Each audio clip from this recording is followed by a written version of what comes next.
Hello, my friends, and welcome back.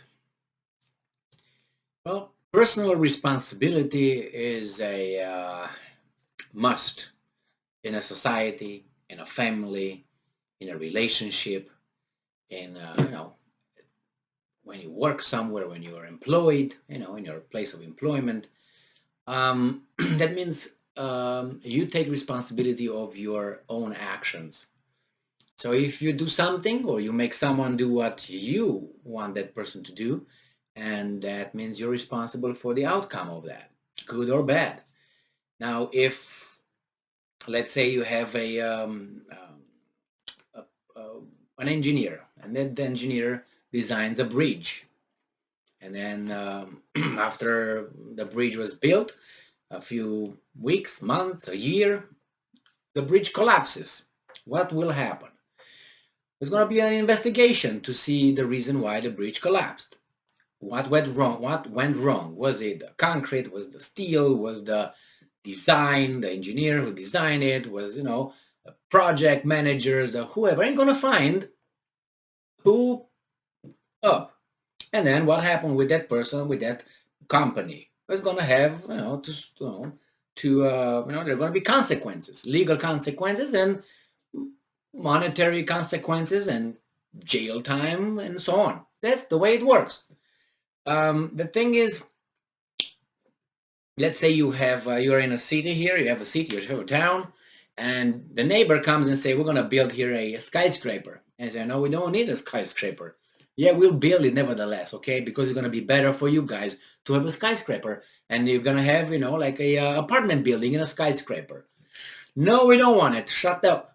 We know better. We're going to build it. We force you. So these guys come over, and then they build a skyscraper, and it looks good. They maintain it for about 3 days, 4 days after the completion.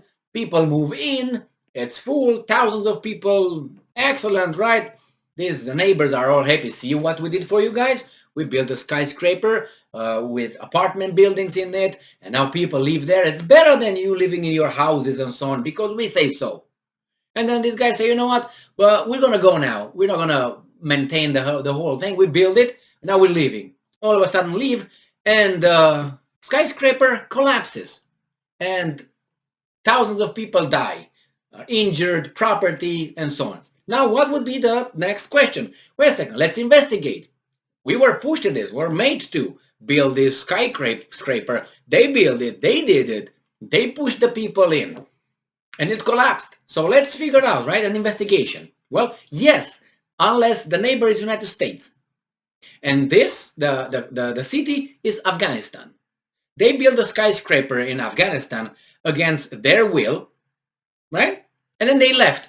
And the skyscraper collapsed, and people now are dying or are under a very strange situation, to put it mildly. Anybody points finger anywhere? Because people's lives were ruined by the intervention, by the occupation, and by the retreat. Sudden retreat, I must say. And now the guys are here, and look, these are the consequences. And I'm going to read an article regarding Afghanistan and how people live over there.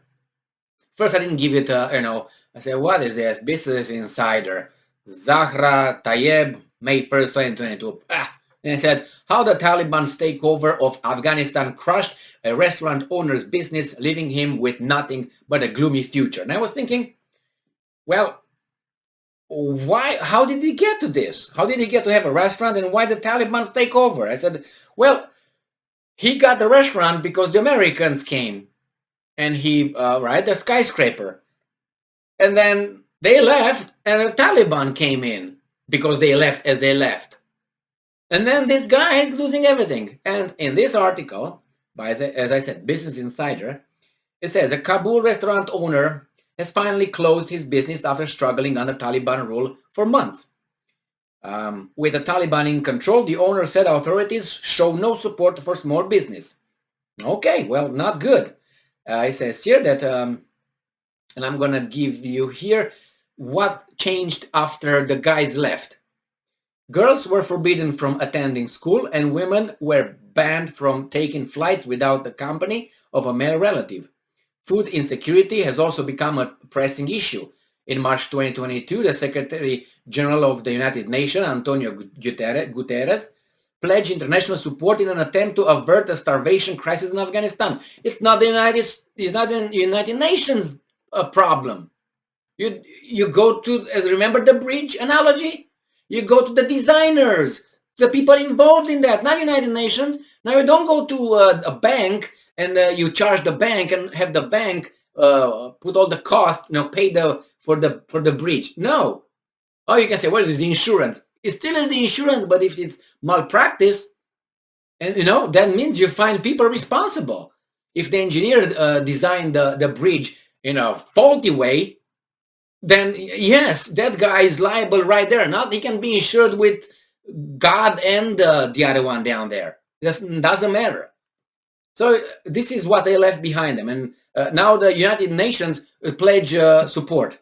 And then it's something more important here is that we hear what Mr. So in addition, per the United Nations Office for Coordination of Human Affairs, more than 24.4 million people in Afghanistan need immediate humanitarian assistance to survive. I repeat, 24.4 million. That's half of Ukraine, I think. Even more than half of Ukraine. People in Afghanistan need immediate humanitarian assistance to survive. Why? Why? I'm looking at the guys who created something, they couldn't sustain it, ran away, and now this is what's happening over there. No accountability for those guys whatsoever. Nothing. And remember what the United States did? I'm talking about the government. They seized the assets of Afghanistan. Remember that one? And we have here a little bit of information. Where is that at?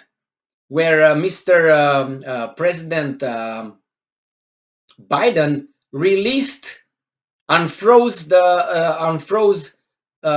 the Afghan assets. I think it was about $7 billion. Can't find it here, but yeah, he released the $7 billion. No, here 9. No, it says 9 million people are at the risk of famine, and up to 1 million children could die from cold weather conditions, hunger. In December 2021, World Food Program reported that 98% of the Afghans don't have enough food to eat. Anybody's going to look for somebody? And it says here, in response to the country's devastation, now those guys come, do something they were not supposed to do in the first place. But I'm going to put that in context of Ukraine now and Russia. Listen to this. In response to the country's devastation, President Joe Biden recently signed an executive order to release frozen funds worth $7 billion sought by the Taliban. So they give the money to the guys that they ran from and they fought, who they're considered what, criminals and whatever. Now you give them money. Do you think that money will be used for the population? Really? And then you unfreeze this to the Taliban regime. Is the Taliban regime better than, let's say, the leadership in Russia? Is it? And then is the Taliban? Do you think they're going to dispense to the people if they go to infringe so many rights and to women and so on? Do you think they're going to do that? So you give this to a terrorist group or whatever it is. Religious fanatics, let's put it this way. And it's even worse than a terrorist group, I would say, because you're infallible at that time. You don't think you make any mistakes because you must be connected. A terrorist organization knows that works for the, we're going to do this, we're going to hurt people, blah, blah, blah, blah, to reach a political goal or whatever we do, good or bad, could be. We think it's good, but we don't have the authority, the divine authority, the perceived divine authority to act like Taliban has, or assesses or asserts to have. And they give the money, the $7 billion, and United States seized, not only United States, other countries that have nothing to do with Russia, they seized the properties of Russian citizens, not the government. They did that too, but Russian citizens, oligarchs. God, because they have money, they take it from you? Are they criminals? No, why do you take the money? Because they supported that guy? By what? By having a business? You take his yacht? Oh my God. I think he's crying right now on his pillow because you took his yacht. Unbelievable. And you give $7 billion to Taliban? Now you tell me if there's logic. And then besides, where are the guilty ones? Those who should be, there are names. There are names. Just go back in time and you find the names who voted for the invasion, who voted for the occupation, who provided funds, who voted or not voted, decided to get the hell out of Afghanistan. You have names. Names. I don't care if there's 3,000 names because you can hide a crime behind numbers. Remember Second World War? You take them all. And that's what happened. The same here. It doesn't matter if it's 3,000, 5,000. How many are involved and are part of this? I don't want to use the word. Then those should pay. Pay as anybody else. I'm not talking about only pay this. Charge, prosecuted, charge, convicted, and prison or whatever. Whatever is the proper penalty for such a disaster. 24, 25 million people over there. 98% at the point of starvation. Why? Because you ran away after you invaded and you created the utopic blah, blah, blah woke society. Those guys started a living and you just drop the hat, you left. And this guy has nothing. Not only that owner of that business, people, regular people. Who are the guilty ones? I want to see them. No? No? No? Okay. Unbelievable. You tell me about the right. The right. We are on the right. Let's do the right thing. We are on the right. How are you on the right here? You tell me. Looking for a guy with his 50 crazies in Pakistan, in Afghanistan, to invade a country? Is that right? You send a few rockets over there and some Green Berets and some Navy SEALs and a special operation, and you take him out. That's how it's done. You don't invade a country. It's not your right to invade the country for its policies. But you leave it like this after you mess it up, and nobody will going to be prosecuted. Nobody. Oh, we're going to give you some money. You just take the money. Who? The Taliban? And the Taliban is going to care for their people, right? Unbelievable, man. Unbelievable. So I want to hear those people with the West. I live in the West, but I see problems and I try to fix them, at least point them out as much as I can. But no, what do you know about that? Oh, the rest, the NATO is good. Really? Really? NATO is good. Look at Yugoslavia. Look at Libya. No good. Has good things? Yes. And bad things? Yes. But don't tell me, well, NATO is good. It's a defensive organization. Alliance. Really? Again, Yugoslavia, Libya. Defensive my ass. And United States, all good? Yes, it's fantastic. But look, in this case, wrong. Bad. Very bad. Mass starvation. Anybody guilty? A lot of people guilty. Will anybody going to be found guilty and prosecuted? Nope. Nope. So that's the world we live in. So now that we have those guys against Russia, doesn't it make you think maybe it's not black and white though? Yeah. So all these guys with, oh, we are on the side of the right thing, the right thing. Who are you with? Who are you with?